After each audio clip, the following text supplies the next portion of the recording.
The night shift at Earth's Deep Space Monitoring Station was usually quiet.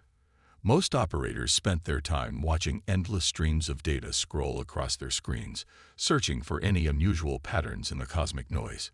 But tonight was different. Tom Baker had been staring at his monitor for 6 hours when the first anomaly appeared. At first, he thought his tired eyes were playing tricks on him. The signal was unlike anything he'd seen before, a clear, structured pattern that couldn't be natural. "Hey Mike, can you take a look at this?" Tom called out to his supervisor, trying to keep his voice steady. Mike Wilson walked over, coffee cup in hand. As he leaned over Tom's shoulder, his eyes widened. The coffee cup slipped from his fingers, shattering on the floor. Nobody moved to clean it up. "Get Dr. Thompson on the line now." Within an hour, Dr. James Thompson arrived at the facility, his gray hair disheveled and his tie crooked. Despite being woken up at 3 a.m., his eyes were sharp and alert as he analyzed the data. "These patterns," he muttered, fingers flying across the keyboard. "They're not random. This is a propulsion signature. Massive ones, and they're inside our solar system." The room fell silent. Everyone knew what this meant. First contact. Humanity's first encounter with an alien civilization. But something wasn't right. The readings showed not just one ship, but hundreds of them. Dr. Thompson's face grew pale as more data poured in. "These ships, they're massive. The smallest one is the size of Manhattan, and they're arranged in a military formation." The Global Space Defense Initiative was activated within minutes. Military satellites repositioned themselves, and defense systems worldwide went on high alert. In orbit, the International Space Station's crew watched in awe as their long-range cameras captured the first images of the fleet. The ships were beautiful in a terrifying way. They gleamed like polished obsidian, their hulls decorated with strips of what looked like glowing purple energy. They moved with impossible grace for their size, forming perfect geometric patterns as they approached. "We're picking up in transmission," one of the operators announced. "It's being broadcast on all frequencies." The message that came through was in perfect English, which was perhaps the most unsettling part. The voice was deep and seemed to echo slightly, as if spoken in a vast chamber. "People of Earth, we are the Dominion, rulers of 70% of this galaxy. We have watched your civilization's progress for some time. You have reached a sufficient level of development to be worthy of our attention. Prepare to receive our envoys. Resistance is inadvisable." Dr. Thompson worked through the night with his team, analyzing every bit of data they could gather about the fleet. The technology they were seeing defied their understanding of physics. The ships seemed to bend space itself as they moved, and their energy readings were off the charts. "They're not even trying to hide their capabilities," Dr. Thompson said to Admiral Reed during their emergency briefing the next morning. "Either they're incredibly confident, or they want us to know exactly how outmatched we are." Admiral Marcus Reed stood at the window of the Pentagon's conference room, watching the sunrise. "Or maybe they're not as smart as they think they are," he said quietly. "Showing all your cards at the start of the game isn't always wise." The world's governments scrambled to respond. Emergency meetings were called, military forces were mobilized, and the public was informed through carefully worded announcements. Panic was inevitable, but humanity had prepared for this possibility for decades through movies, books, and scientific discussions. As the first day of contact drew to a close, Dr. Thompson made a curious discovery. He noticed that while the alien ships were incredibly advanced, their technology followed very specific patterns. It was as if they had developed along a single, unchanging path. "It's like they all read from the same instruction manual," he explained to his colleague, Dr. Anna Wells. "Advanced, yes, but predictable." Little did the Dominion know, humanity's greatest strength lay not in matching their technology, but in having developed something entirely different. As Earth prepared for the arrival of the alien envoys, the seeds of an unexpected advantage were already taking root. The stage was set for a confrontation that would change the course of galactic history, and it all began on that quiet night shift, with an unusual pattern on a computer screen. The Dominion's envoys arrived exactly 24 hours after their first message. 3 sleek shuttles descended from the main fleet, their dark hulls reflecting the morning sun as they approached the United Nations headquarters in New York. Admiral Reed stood at the front of the welcoming committee, his military uniform pressed perfectly, medals gleaming. Behind him, representatives from every major nation waited, trying to hide their nervousness. Armed guards stood at attention, their weapons lowered but ready.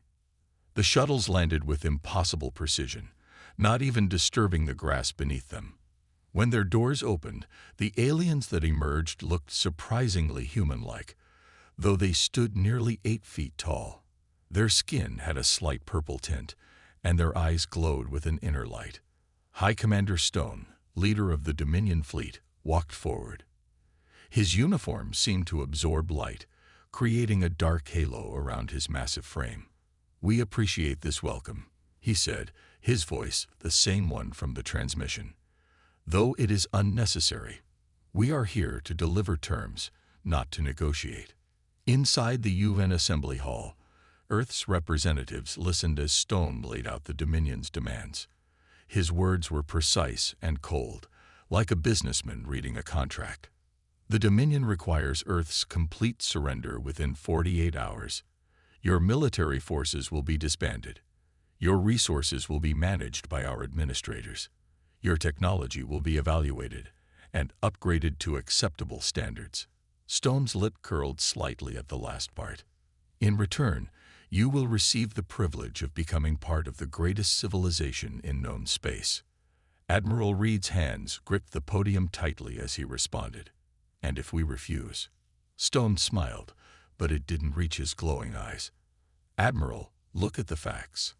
Our smallest ship could level your largest city in minutes. We control most of the known galaxy. We have conquered civilizations far more advanced than yours. The choice is simple: join us willingly, or be made an example of." To demonstrate his point, Stone activated a hologram showing recordings of previous conquests. Planets burned. Civilizations fell.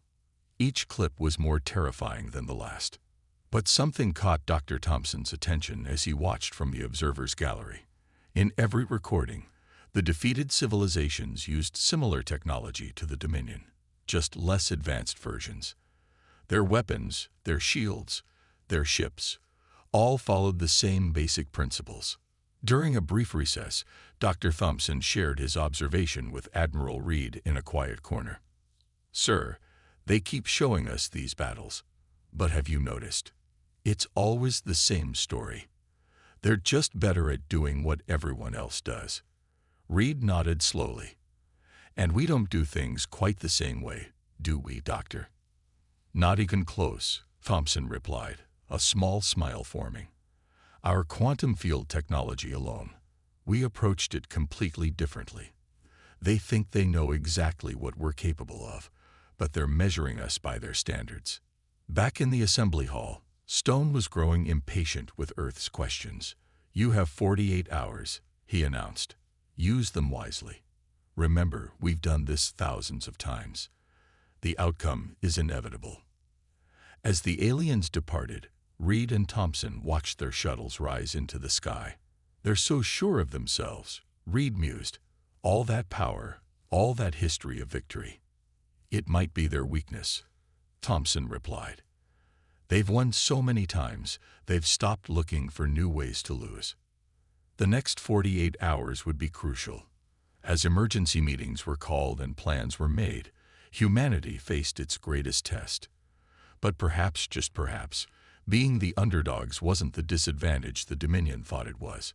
In his lab, Dr. Thompson began working on something that would show the Dominion exactly why they should have looked more carefully at how Earth developed its technology.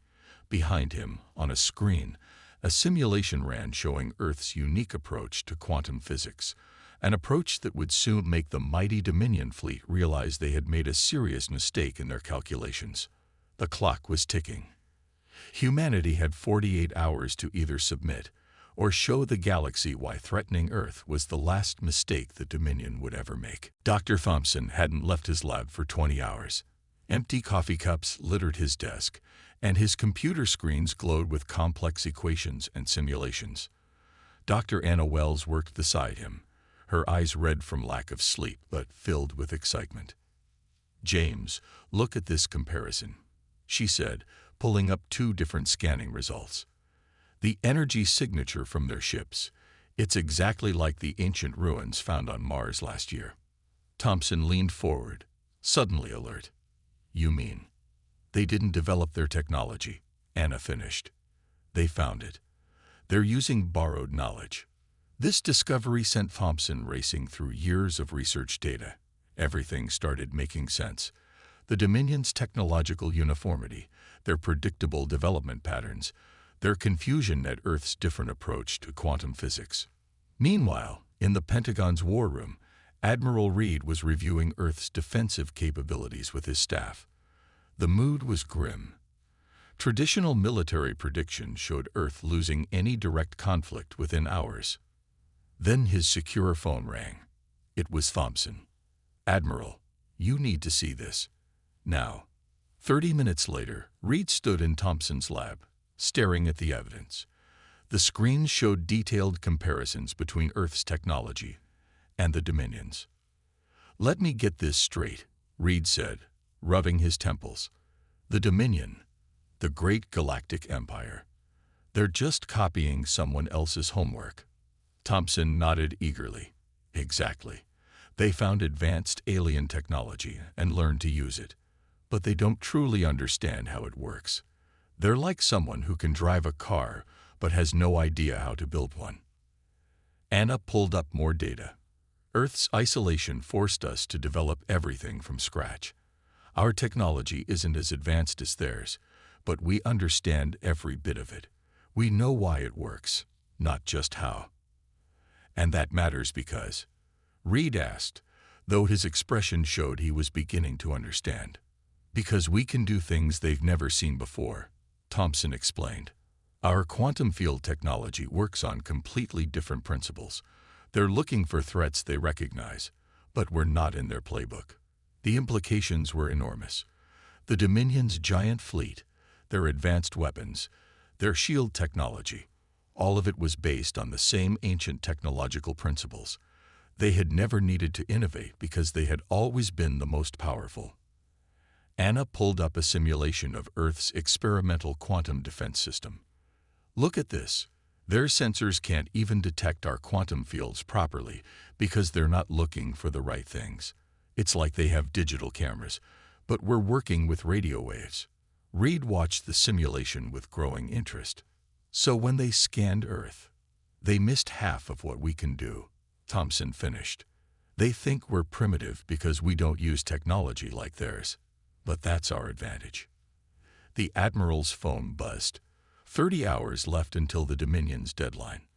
But for the first time since the aliens arrived, he smiled. "How quickly can you get the quantum defense system ready?" he asked. "It's ready now," Anna replied. "We developed it months ago for satellite protection. We just never imagined using it like this." Thompson pulled up one final simulation. "The Dominion thinks they're dealing with a primitive civilization that needs to be taught their way of doing things, but we're about to teach them something instead. There's more than one path to the stars." Reed nodded slowly. "Get everything prepared. I need to call an emergency meeting with the world's leaders. It's time to show the Dominion why they should have looked more carefully at the primitive civilization they planned to conquer." As Reed left the lab, Thompson and Anna shared a look of hope. Humanity had spent centuries developing its own solutions, its own paths, its own ways of understanding the universe. What the Dominion saw as weakness was about to become Earth's greatest strength. In orbit, the Dominion fleet waited confidently, their sensors scanning Earth for any sign of military preparation. But they weren't finding what they expected, because they didn't know what to look for. Earth's true capabilities remained invisible to their borrowed technology, like a color they had never learned to see. The stage was set for a demonstration that would change the galaxy's understanding of both humanity and technological development. Earth's response to the Dominion's ultimatum was about to become a legend. The world's most powerful leaders gathered in a secret bunker deep beneath the Rocky Mountains. On screens around them, the countdown showed 18 hours until the Dominion's deadline. Admiral Reed stood at the front of the room, presenting what seemed like humanity's last hope. "Operation Glasshouse," he said, pointing to the holographic display. "We don't need to beat their entire fleet. We just need to show them why they should have never threatened Earth." The room was silent as Dr. Thompson stepped forward. Behind him, complex diagrams showed Earth's unique quantum field technology. "The Dominion expects us to either surrender or try to fight them with weapons they understand. We're going to do neither." "Instead," Anna added, manipulating the hologram to show their plan, "we're going to use their own confidence against them. They think they can see everything we can do. They're wrong." The plan was both simple and brilliant. Earth would launch what appeared to be a single primitive probe toward the Dominion fleet. To their advanced sensors, it would look harmless, barely worth noticing. But appearances could be deceiving. "The probe carries our latest quantum field generator," Thompson explained. "When activated, it will create a field unlike anything the Dominion has ever encountered. Their sensors won't detect it coming because they don't know what to look for." One of the leaders raised her hand. "What exactly will this field do?" Admiral Reed smiled slightly. "It will temporarily disable every system on their ships. No weapons, no shields, no engines. They'll be completely powerless for exactly 5 minutes. We could destroy their entire fleet in those 5 minutes," another leader pointed out. "But we won't," Reed replied firmly. "That's the beauty of Glasshouse. We're not going to attack them. We're going to warn them. One demonstration to show them exactly how much they've underestimated us." In orbit, engineers worked frantically to prepare the probe. It looked intentionally crude, a simple metal cylinder with basic thrusters. But inside, it contained humanity's most advanced technology, carefully hidden from the Dominion scanning methods. Dr. Thompson supervised the final adjustments himself. "The quantum field has to be perfectly calibrated," he explained to the technicians. "Too strong, and we might accidentally cause permanent damage. Too weak, and they won't get the message." 12 hours before the deadline, the probe was ready. Admiral Reed gathered his top officers for one final briefing. "Remember," he said, "timing is everything. The probe has to get close enough for maximum effect, but not so close they consider it a threat." In his private office, Reed looked at a photo of Earth taken from space. "Sometimes," he said to Thompson, who stood nearby, "the best way to prevent a war is to show your strength without using it." The launch was scheduled for exactly 6 hours before the deadline. As the probe sat on its launch pad, technicians made final checks.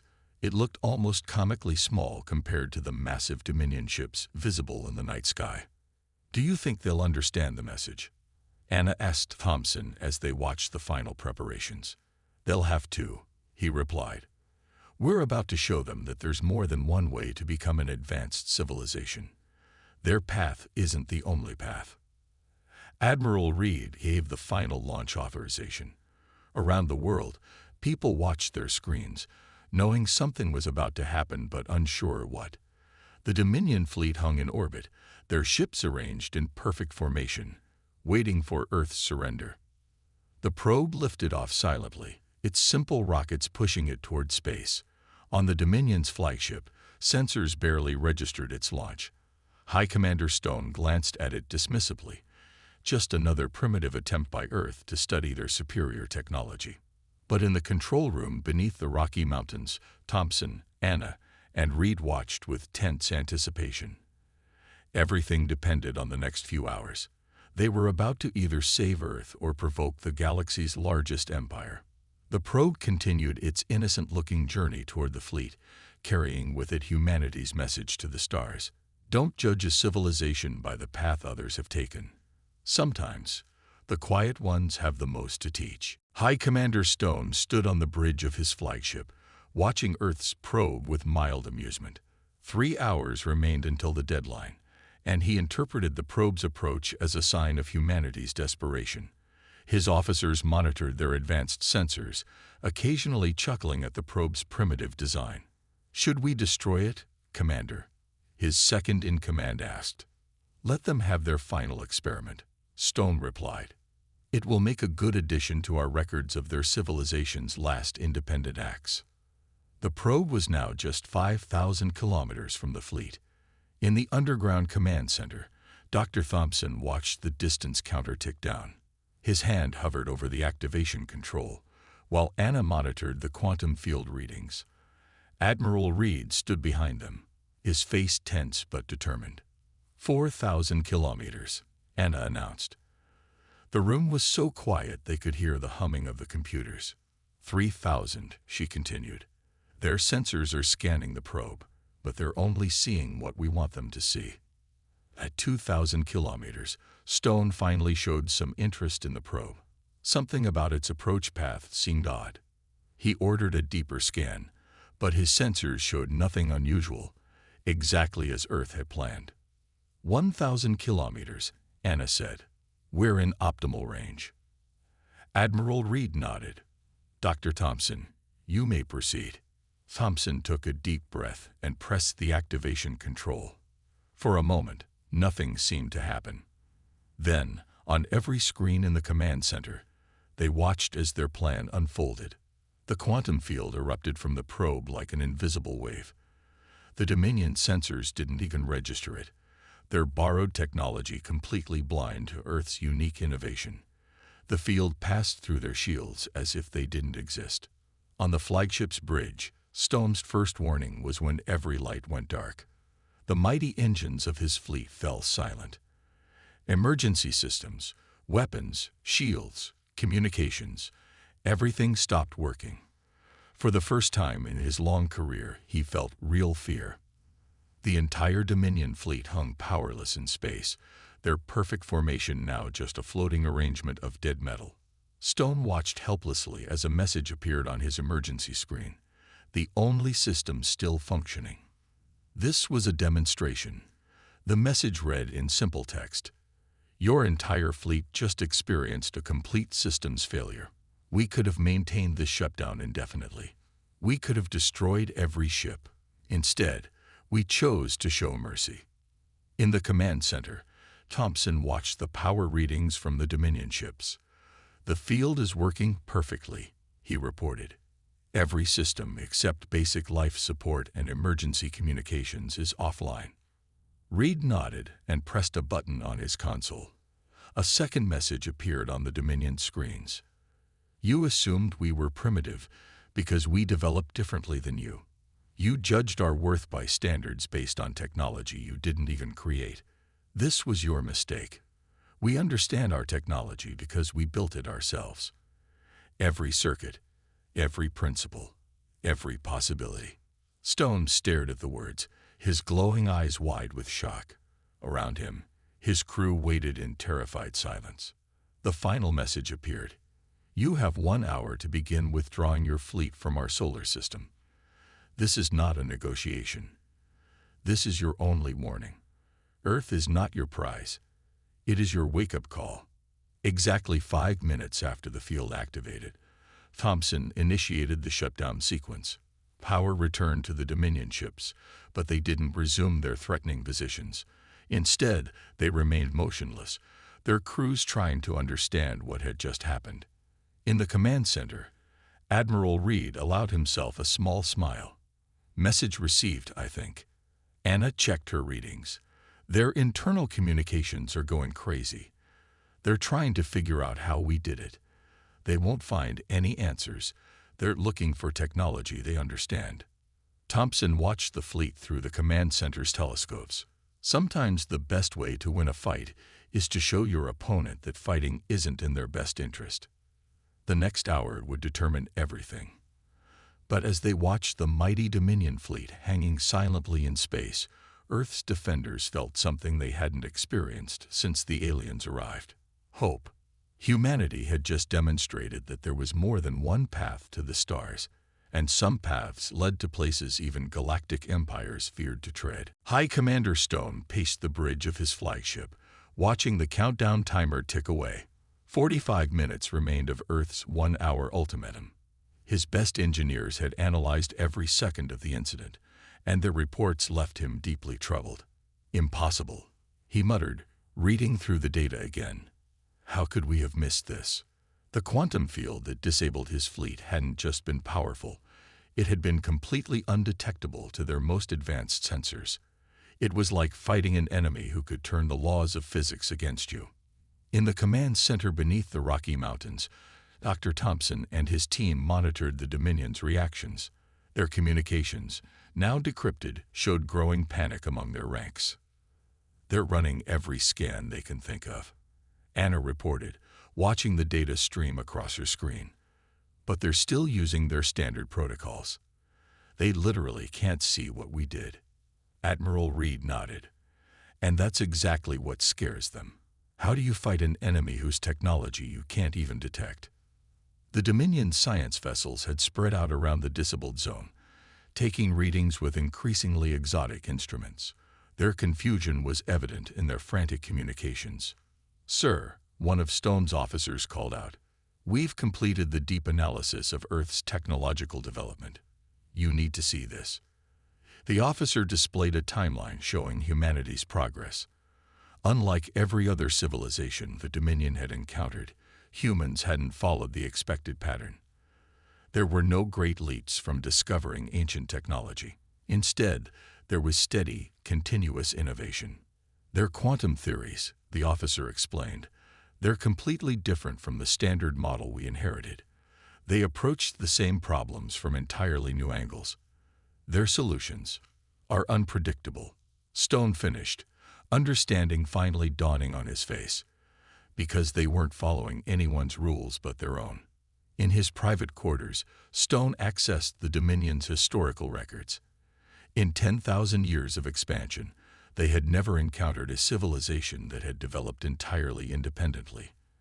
Every species they conquered had built upon the same ancient foundation of discovered technology. Earth was different. Isolated and alone, humans had been forced to solve every problem from first principles. Their technology wasn't more advanced, it was more innovative. "Commander," his second-in-command interrupted. "The fleet captains are requesting orders.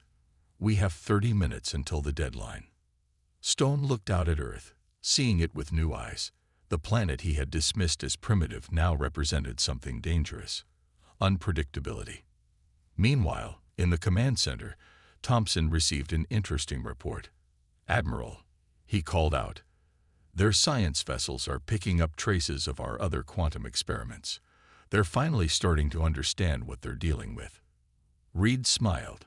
"And they're terrified," Anna answered, reading through the translated communications. "They've realized that the field generator we showed them isn't our only surprise. They're detecting quantum signatures they've never seen before all through our solar system. The signatures were from Earth's other defensive systems, technologies developed not from ancient blueprints, but from human creativity and determination. Each one represented a different approach, a different solution, a different way of thinking."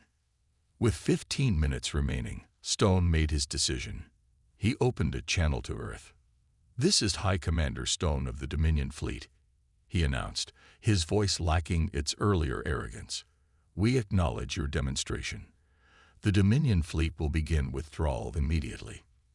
In the command center, the tension broke. Staff members hugged each other, while Reed and Thompson shared a quiet nod of satisfaction. But Stone wasn't finished. "We also request," he continued, his voice carefully measured, "a diplomatic meeting. The Dominion would benefit from understanding Earth's unique approaches to technology." Translation: Reed said quietly, "They want to know what else we can do that they can't detect." Thompson looked at the main screen, where the mighty Dominion fleet was already beginning to move away from Earth. "They came expecting to find another primitive civilization following in their footsteps," he said. "Instead, they found a species that had learned to walk its own path. The Dominion fleet's retreat marked more than just Earth's survival. It represented a fundamental shift in the galaxy's balance of power. Humanity had proved that sometimes being forced to develop alone made you stronger, not weaker. And the Dominion had learned a valuable lesson. The most dangerous civilizations aren't always the ones with the biggest ships. Sometimes they're the ones who think differently. 6 months after the Dominion fleet's withdrawal, Earth had changed.